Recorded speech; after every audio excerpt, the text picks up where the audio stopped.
Thank you. I'll be happy to answer everything related to conservation. I don't have all the answers, only some of them. Well, thank you all for being here, and thank you, Molly, for inviting me to give this presentation. So I'm going to be talking about conservation, and conservation is basically what I do, and I'm very much a geek, so I can talk for hours. So I'll try to keep it short, so we have a little bit of time for question and answers at the end. I always say that if you have a question, like a burning question in the middle of what I'm saying, it's probably better to just shut it, but Molly says at the end, so we'll stay to the end. All right, so, well, the first question is, what is conservation? And this is the official definition by the Institute of Conservation, which is the organization that basically regulates conservation in the UK. I'm not going to read it for you, because if we try to read it at the same time, it's just messy. So you read it, and I'll give you a couple of minutes.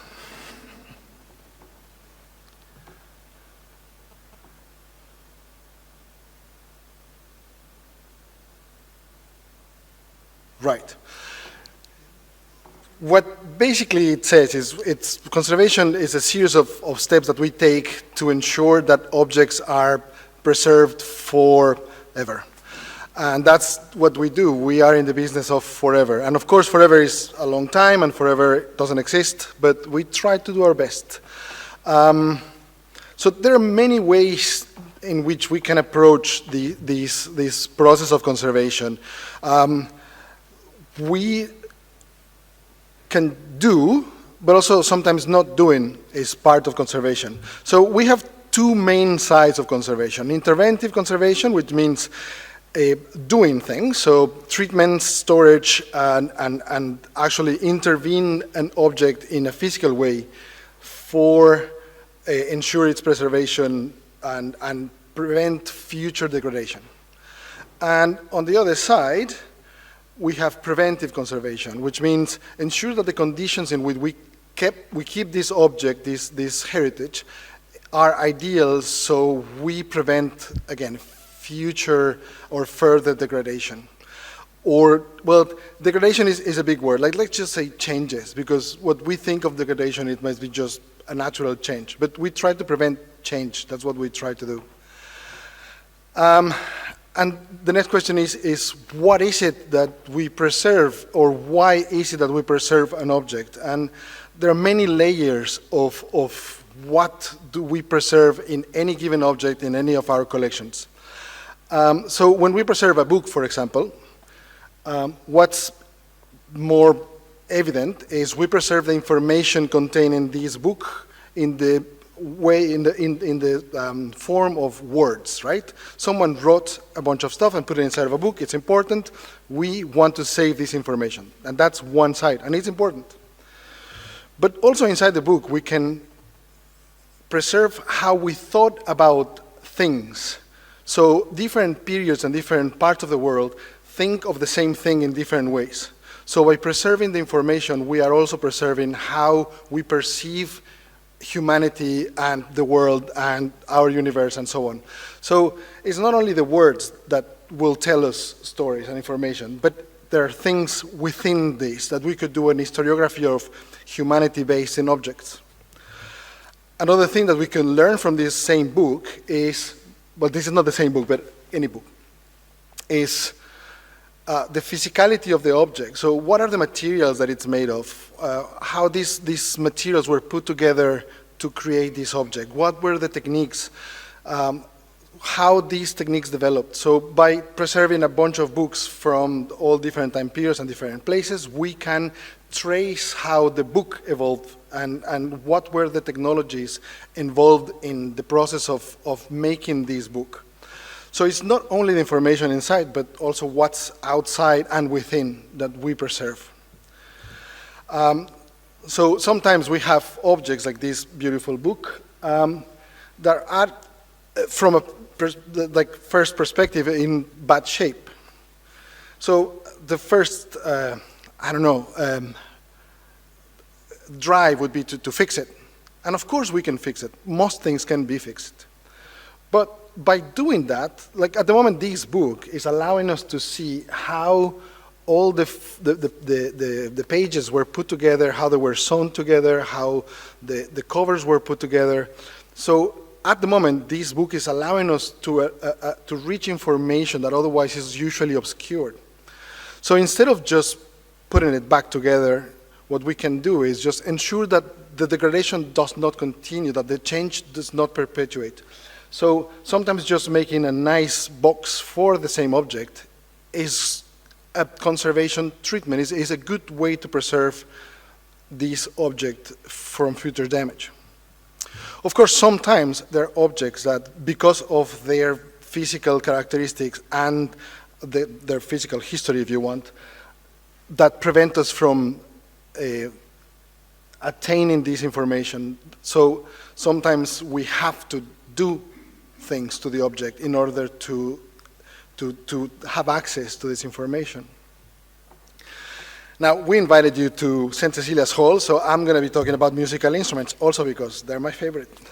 And they have very particular challenges and differences within themselves and with everything else. So musical instruments, why do we save them? And I was just asked, I was asked that question a couple of days ago. And I think musical instruments are kind of inherent of humanity. They follow those forever, and there's this drive of preserving them, because also they are the only way that we have for reaching an inherent heritage that lives within them, that is the sound. And it's only very, very recently that we could record and reproduce sound. If you think about it, that's a very new thing. It's just a couple of 100 years old. But some of the instruments that we have were, for many, many centuries, the only way we could access sound. So for many centuries, the only way we had to produce music or sound was by someone actually doing it in one musical instrument. So we've kept them, and they are part of our story, the history of all of us. So I like to think of musical instruments as three-dimensional documents. So when we preserve this document, we are preserving information. So the same way we read the inside of a book or the outside of a book, we can read a musical instrument. So these objects have an immense source of information within them. And depending on how we read these objects, we will get different information. But I don't know what information you would like to get out of the musical instrument. So the thing that I could do is to preserve it, so that way that thing still has the answers to your questions. So, for example, this is a lute. I really like lutes. I'm a sort of a lute geek. And if we just see this object, is as I said, a lute. It was made in 1596 by Sixtus Rauchwolf in Augsburg. And we can see the materials and so on. But if we go a little bit closer, we can see, for example, traces of a history. It's telling us stories. So if you see in this photograph here on the left, top left, we can see that the neck was wider, and at some point it was reshaped. So it probably had more strings than it has today and had a wider neck, but someone reshaped it. That is confirmed on the peg box, that is the photo on the upper right. And you can see there's a few peg holes that have been plugged, so they're not in use anymore. But also we can see the last hole is just half of this hole.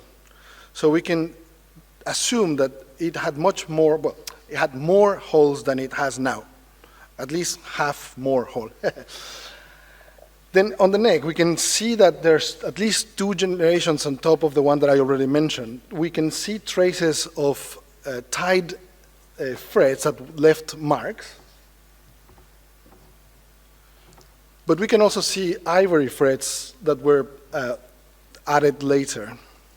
So all of this is information. It's telling us a story, a long story from 1596 to what is it today.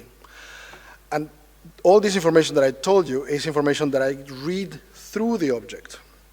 But very likely, if a musician would analyze this object as to how it plays today, would get different answers to different questions. A good example of this is this beautiful clavichord. It's a very, very nice clavichord. Is in the 1812 gallery, if you can come back to see our instruments. It was made in Hamburg in 1763 by Haas, which was a very, very fine instrument maker. So from the music side of things, we can tell that it's a very nicely playing instrument. It's had a beautiful sound. It's loud for a clavichord.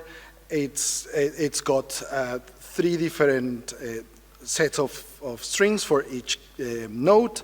So there's information, and it tells us how the music was played. We can analyze what was the compass, and with that we can tell what was the music range used in this instrument, repertoire, etc. So that's one approach, and that's perfectly fine.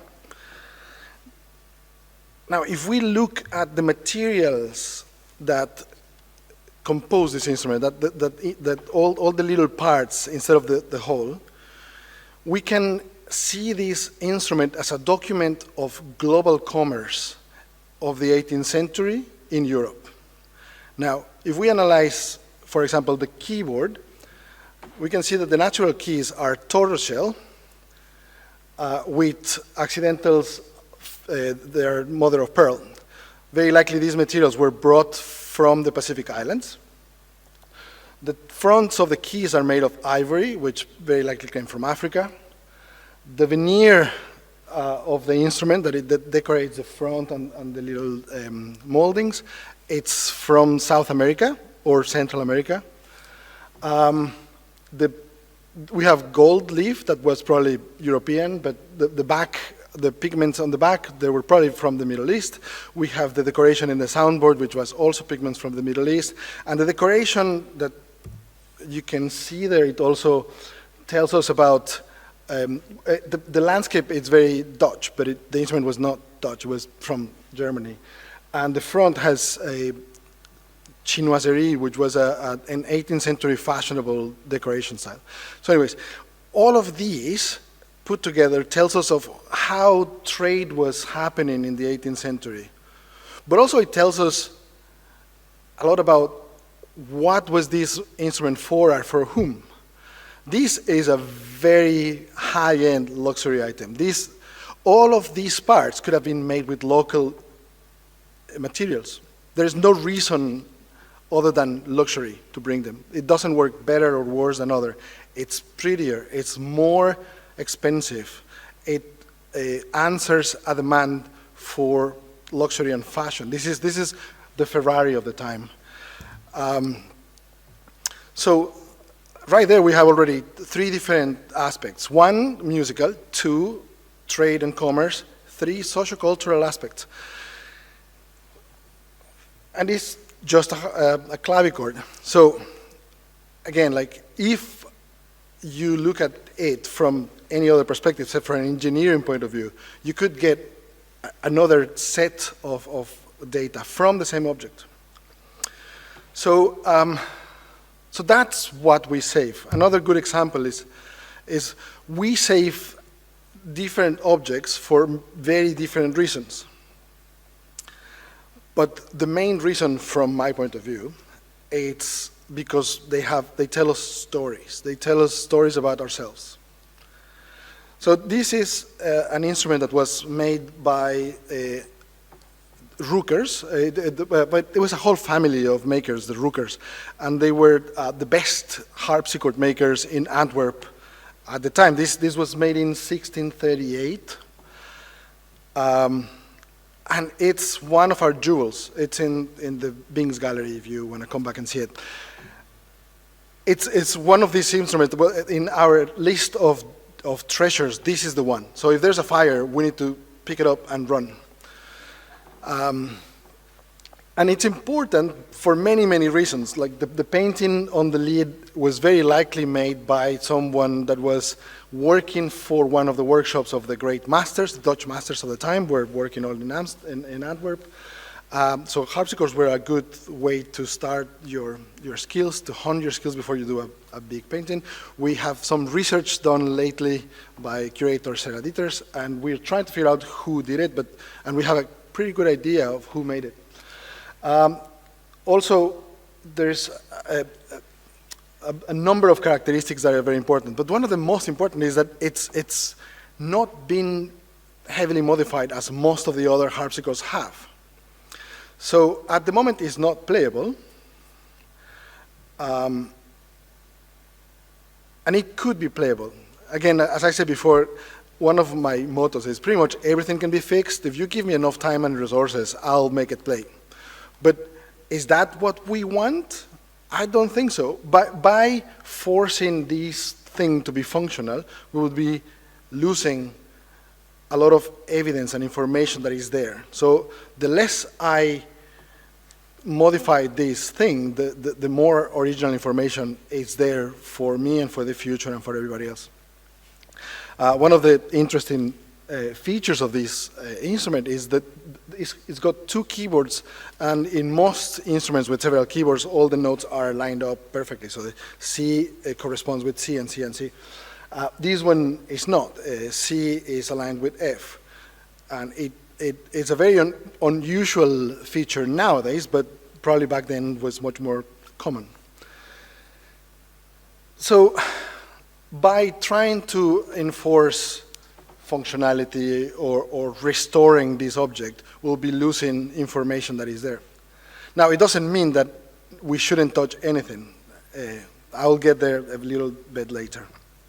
Anyway, so the reason why we're saving this is because it's a picture of a frozen moment in time. It's telling us information that it's been static, and that's very interesting. Now, this instrument, on the other hand, is interesting almost for the opposite reasons. Now, it was also made by the Ruckers family, by Andreas Rucker the eldest. So these are two instruments that we have in the gallery, and they're both by the same maker. This one is 1608, and that one is 1609, or vice versa, either. They were made 1 year apart. And very likely, the one on the right started its life looking very much like the one on the left. So it was a very decorative instrument. It had very likely a painting on the lid, and so on and so forth. But it was very likely sold to the British market, to the English market in the 18th century. And the fashion at the time in England was brown. And it's because the object is living within a socio-cultural context, within a space, within a room that was very likely paneled with wood, and this decoration was not fashionable and not trendy anymore. So it gets redone, refurbished, and now it's suitable for that market. So it's telling us a continuum of a longer story. If we see inside, that's the instrument completely covered in veneer. The inside still has the decoration of the soundboard, like most instruments by Ruckers, which is fortunate. But we can see the keyboard, and I'll get back to the keyboard. Anyways, if we pay attention inside of the instrument, we can see that there is a distinctive line right there in which we can see very distinctive tones of wood. The wood is a different color. And we can see also there that the bridge has got a little bit of an extra bit of bridge. And it's not good in this photo, but you can see over there that even the gilding on the side changes as well. And that is because that chunk of instrument was not there. That was also refurbishment that happened at some point. And that's because the music changed. The music at some point requires more notes. So you could get another instrument, but this instrument is fine, it's nice, it's made by the rookers. So instead of just getting a new one, you get it modified. So it's telling us about fashion, it's telling us about music and how the music changed. Then we can see inside that the tuning pins, these are the ones of the instrument that I'm talking about, and those are the other rookers. Those are handmade, and those were original. These are machine-made, and very likely at the beginning of the 20th century by Dolmetsch. The whole rest plant was removed and replaced. So that is telling us also about a continuation of maintaining functionality. So all these iterations are to keep the instrument usable, to keep sound producing device. Inside the jacks, most people are not familiar with jacks, so it's not going to tell you much, but we can say that they're very modern looking. They have these screws to adapt the height of the jack and how it plugs the string. And it's the only instrument of the playable harpsichords in the collection that has Del ring plectra, so that's a plastic. Most of the instruments that we have that are playable, that little thing that plugs the string is made with quills, with bird's feathers. That was added in the 60s, as well as the keyboard, but just before the 60s, before we got it. The keyboard is very much like a piano keyboard, it's very elongated. So we could replace these 1960s, 20th century modifications and regard it as wrong. But then we would be losing part of this history because the early 20th century is also historical nowadays.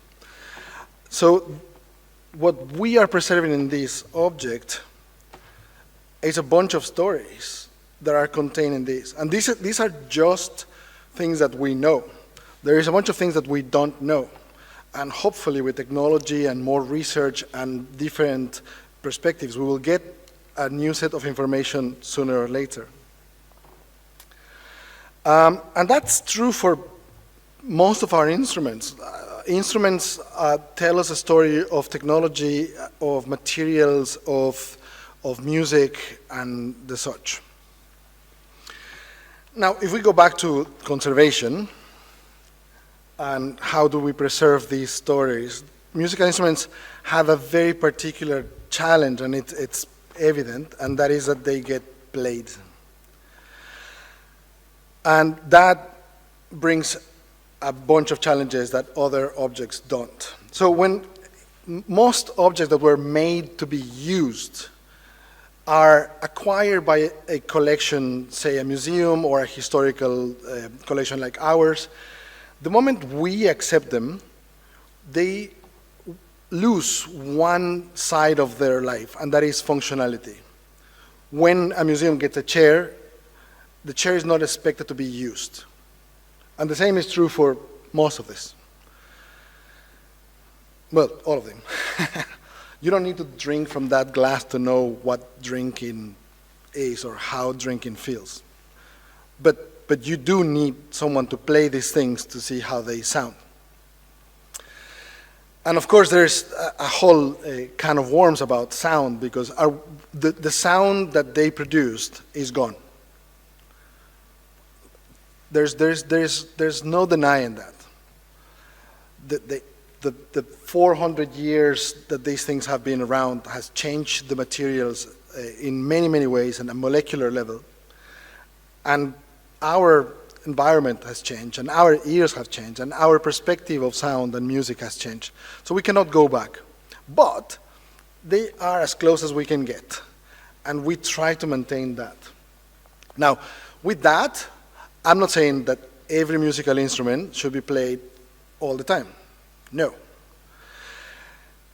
The challenge is that wear and function is anathema to preservation. They are contrary. Whenever we use anything, whenever we function any of these objects, means wear, and wear is loss. And eventually, loss will prevail, and all of this will be gone. And we are in the business of forever, as I said at the beginning. So we need to try to preserve as much as we can. So I think my favorite word in everything that I do within conservation is balance. Balance is the key. Balance of how much we do for an object and how much we play an instrument and how much it's exposed and how much everything. Balance. Unfortunately, I'm not the only one making decisions. We have curators and we have other peers and so on, and we decide when an object gets played. We have a protocol as to what instrument gets played and how long and by whom and so on, so it's not loosey-goosey, but we do. And that changes from collection to collection. I think our museum, we are in a very nice midpoint between no and yes. Again, balance. Lots of collections were not allowed to play any of the objects. But I think in that sense, that's also detrimental in other ways. We are, and that's always a constant kind of perspective in museums, we are in the business of preserving things for future generations. And that is true. But I also think that we are the future generations of that. So we should also be able to access this heritage, which is our heritage. But if we use it all the time, then we don't let anyone for the future, so balance. And so, again, going back to the interventive side of things, like what do we do to our objects for conservation and so on? Sometimes nothing, like this object, it's been there for a long, long time, and we do nothing. We just keep it in the best conditions as we can. But other objects, we have decided to intervene. And let me backtrack. Around 2014, we closed the museum. We had 2 museums at the time. We closed them down, and this building got refurbished and redeveloped, and we, the curators, the team of St Cecilia's, we had to rethink what we were going to display and how. So pretty much all 400 instruments that we can see on display, I say 400 instruments, it's between 400 and 500 objects depending on how you ask and who you ask. All of those went through my workbench, and some of them just needed a little bit of cleaning, some of them needed quite a lot of very invasive work. And what we do to the object depends on what is the outcome that we expect. So in one side we have the outcome of preserving for research, but we also have the outcome of display for people, and we have the outcome functionality. So there's different levels of what we do for an object and how. So one of the decisions that we had to make is how do we display our objects? And the idea of displaying an object in any museum is to provide information, right? And as I said, like, there's many levels of information depending on what is the level of knowledge. So we assume that most of the people that will come to the museum don't know much. So the idea was to provide accurate information, as accurate as possible, through the object. So in this case, for example, this is a hurdy-gurdy, or vieux-la-rue, Gironda, and so on. It was missing a number of parts. It was in a rather poor state. And it gives the wrong information. It's not providing the full information of how the instrument was played, with what strings, and so on. So we tried to re-strung the instrument with the appropriate strings. In this case, are God strings. We replace the parts that were missing, and we give it a very good clean, and now the object is providing the right information, and it's there for people to see. Now, all of these happened, I'm just saying it very, very quick, but it was a long process of decisions and decision-making that was going back and forward between me, the curator, and then curators, and so on. And everything that we do is documented. So there's always a document that lives with the object, is in an appendix to the object. So eventually, if in 20 years the new generations decide that I was very stupid and I should have done any of this, it can be redone, it can be retreated. In conservation, we have had many, many different ways of thinking, and that continues to evolve and to change. If we go back to the 19th century, conservation was not even a thing, it was a restoration. Restore, restore, restore. Make everything back to playability, back to functional, fix, repair, and improve. Then we went to a period of like, well, maybe no, maybe we do, but just a little bit, and we make very evident what we did so everybody can see there's a restoration. Then we went to a period that was like, no, just don't do anything, just don't touch, leave it. And then we went to a period that was like, well, everything needs to be reversible. And I like reversible. Reversible is great. It's a great concept. But things like cleaning are by definition irreversible. So when you clean something, you need to make a decision that you're not going to be able to reverse it. So now we say retreatability. So in this case, for example, that was one of our violins without sides, and it was, again, missing sections. And there's not a lot of information, but most of them are easily removed. So if I was to bring the instrument back to how it was physically, it can be done very, very fast. And all the information of what happened to it is accessible. So in this case, we brought the instrument to the latest state of what we have a certainty of. There's a bunch of things that we don't know of this instrument, and we will never know, and eventually we'll go back to it. But at least, that's probably how it was before it arrived to us. And we made the decision of bringing it back. Nowadays, there is a whole controversy about the bridges of these small violins and what's right to do and what's not right to do. We'll see. As I say, maybe in 10 years we will be all wrong and we will have to go back and retrace our steps, and that's fine. That's just how life works. And sometimes what we do, for example, is just try to stabilize and maintain the status quo. So this is a double bass that is in quite poor shape. And again, it's tempting to just fix it, and it could be fixed. And maybe it could even sound. But at the moment, it's in a condition that it's allowing us a very interesting aspect. We can see the inside of the thing without removing parts, because the parts have been already removed.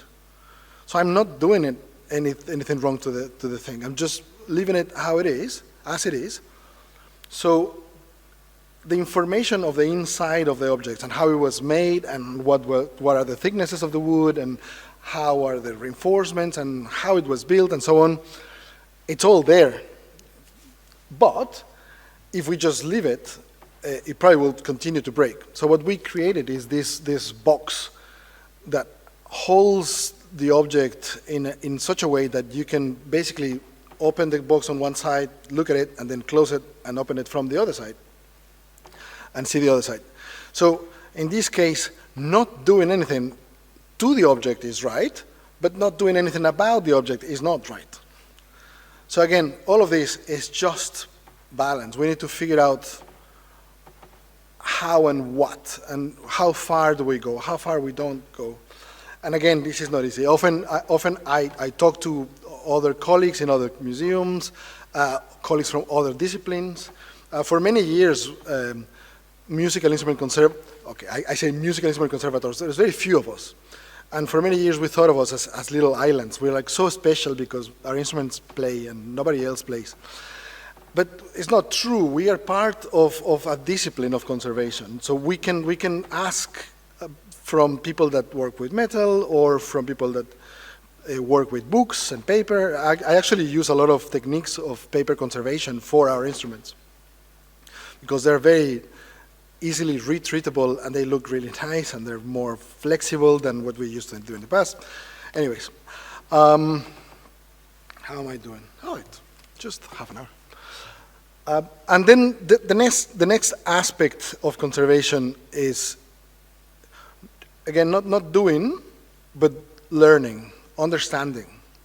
The more we know about an object, the best we can preserve it. The better we know how it should be, or how it was, or what we should do and what we should not do about it. And nowadays we have lots of tools and techniques that were not available not too long ago. So this is one of my pet projects. It's that violin that I showed before. And we have it in our collection. We have two. Okay, let me backtrack. There are 3 instruments that look like this. And we have 2, and the other one is in Dean Castle in Scotland. And they have been called many, many things through time. Nowadays, in our collections, we call them violins without sides, probably, attributed to the Bassano family, probably 16th century London, I think it is. I'm not convinced about any of these. So I started looking into it.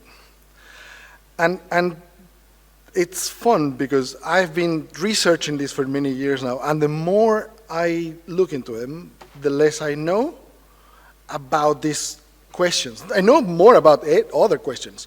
But one thing we can tell is that the neck has been modified in all 3 of them. So we don't know how many strings they used to have. None of them had original bridges or tailpieces, so we don't know, how many strings or how they look like. But then when we look inside, like that machine on the right that looks like a laser ray of a Bond movie, it's an XRF, no, not XRF. It's a micro CT scanning. So basically it's X-rays, but 3-dimensional. And you can see the comparison of both of them. And the techniques employed for their construction are very, very different. So if you can see the top one, the soundboard doesn't touch the back when it reaches the neck. The joint of the neck with the body on this one is kind of like a V shape, and this one is a parallel line. The cut of the wood is tangential, while this one is radial. The quality of the wood is very different. The joints are different. They're definitely not made by the same person. And with the CT scan, we could see inside, like the tool marks, complete different techniques. Then we can see with ultraviolet spectra, we can see that the varnish, it's completely different. And then we also compared with the 3D scanner, we could compare the size and the shape. And there's been theorized that the maker just kind of move a little bit the pattern that they were using, and that we did that virtually and it doesn't work. So there are definitely 2 different makers at least. Now, we've called them in the past, it's been called like props or experiments. But the thing is 3 of them and they look the same, and they're 2 makers, more than experiment, I think. But is it a violin? It doesn't look like a violin, it's not made like a violin. And we don't even know if it had the same amount of strings like the violin. I don't think it's a violin. It doesn't have size, like violins without size is already like, well, violins have size. The Bassano attribution was just made because this one here, has a wee decoration that looks like a fly or like a bug in the corners. And the Bassano family had a moth as their coat of arms. But also, the records that we have we have a few instruments. There are woodwind instruments by the Bassano family, and they're like excellent instruments, fantastic instruments. And the records we have of the Bassano family is that they were the makers of musical instruments for princes and kings and so on. And these are not. These are very roughly made instruments. They're not really great. The one on the right is a little nicely made, more nice than this. So, no, not the Bassano, no, not violins. We did dendrochronology of the soundboards, and dendrochronology is a technique to get a dating of the wood, to know when the tree was still alive. And we didn't get any right matches, so very likely it was, well, we don't know what date it was made, but if we don't get matches, it's probably that it was not made with the materials that most violins are made, because we have really good data sets for that. So, I don't know. I really don't. But there are things that I do now know. And one of them is, for example, that the one on the bottom has a serious problem with woodworm damage. There's quite a lot of galleries inside, so a bug has been eaten.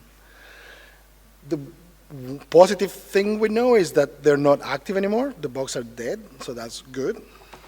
Otherwise, they probably would have died because the radiation of the XRF would have just, of the CT scan would have killed anything.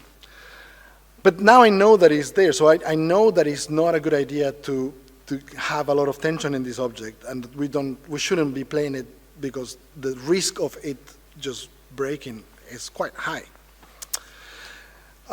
So yeah, the more we know, the better I can preserve this object, and that's what we try to do. And this is very important, we are a research collection, so we have some things on display. We have about, as I say, between 400 and 500 things on display. We have about 7,000 things in total. So most of our things are not on display, but they are available for all of you. So if you have any questions, I'm sure the instruments have the answers. You just need to find them. Probably not the answers to the questions you have.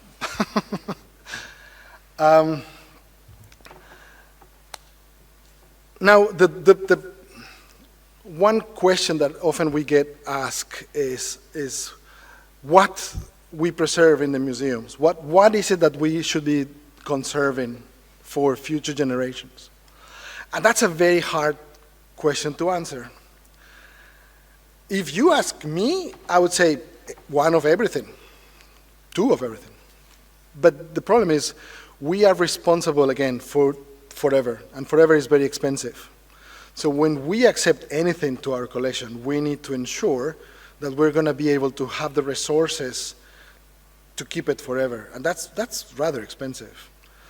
So if you give me 10 flutes, I will consider it, and I'll probably put them in a box, and I have space for a box. But if you give me 10 pianos, I probably will say no, because I need a car park. And I need movers, and I need strings, and the resources that I need for 10 pianos are way more. So we need to be very selective of what we get, and that is problematic. That creates a problem within ourselves. If you see our collection of guitars downstairs in this gallery, we have amazing guitars, really amazing guitars, very early guitars. And if you see the sample that we have that survive of these guitars, the conclusion would be that all the guitars of that period were incredibly decorative objects made with ivory and ebony and inlays and veneers and gold, and they were the most amazing craftsmen in the planet. And that's because we decided to save these because they were fancy. I would love to see a simple, just crappy guitar of the 1650s, something without any inlays. Like, just give me a normal musician guitar of the 1650s. We would learn so much. So yes, we are saving stories of humanity, but we're saving a very skewed vision of ourselves. But there's almost nothing we can do about it. We have the resources we have, and we need to make the decisions. Because if we only keep the crappy guitars, we will never know that they were Mastercraft's guitars. So yes, one of everything, please. But then we need to save them, and that's when things get a little more problematic. That being said, lots of the things that we don't have on display are not as fancy as the one we have on display. So that's why research collections are as important as display collections, one way or the other. And that is conservation of musical instruments.